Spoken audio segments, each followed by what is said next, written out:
Alors que les gens s'attendent généralement à recevoir des cadeaux et beaucoup d'attention le jour de leur anniversaire, avez-vous déjà réfléchi comment remercier Dieu ce jour-là pour sa bonté envers vous? Pour ce jour spécial, Juliana voulait faire de la soupe pour les SDF. Mais sa mère hésitait, disant que faire de la soupe revient cher et c'est difficile. Et qu'elle n'avait aucune marmite assez grande pour nourrir tant de monde.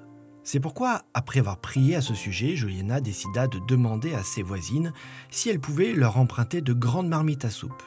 Après avoir obtenu un nombre suffisant de marmites, elle alla à l'épicerie la plus proche et demanda au directeur s'il pouvait donner des légumes pour faire cette soupe.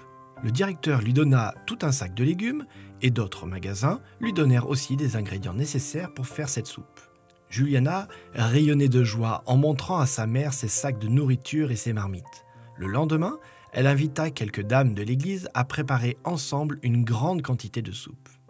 Le jour de l'anniversaire de Juliana, ces dames achevèrent de préparer cette soupe et se rendirent en ville en voiture pour rencontrer les SDF et ceux qui avaient faim. Après que Juliana ait annoncé que c'était son anniversaire et qu'elle avait préparé cette soupe pour eux, ils l'acclamèrent et lui chantèrent « Joyeux anniversaire ». Après cela, la mère de Juliana commença à aller à l'église avec elle et plusieurs mois plus tard, demanda à Jésus de venir dans son cœur. Aujourd'hui, Juliana, sa mère et plusieurs autres membres d'église apportent à manger aux SDF 2 fois par mois. Parce que Dieu est le créateur et le soutien de la vie, c'est à lui que nous devons rendre gloire, honneur et action de grâce et apporter des cadeaux le jour de notre anniversaire. Mais comment mettre Dieu à la première place le jour de votre anniversaire?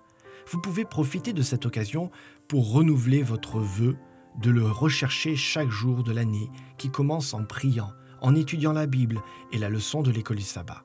Vous pouvez aussi honorer Jésus en ce jour en pardonnant à quelqu'un qui vous a offensé, en réfléchissant à l'amour de Dieu et en vous mettant au service des autres, ou en lui apportant une offrande d'anniversaire en plus de votre dîme et de votre offrande de promesse. Vous pouvez renouveler votre vœu de mieux observer le sabbat, de mieux prendre soin de votre corps, qui est le temple du Saint-Esprit, et de rendre à Dieu une dîme honnête.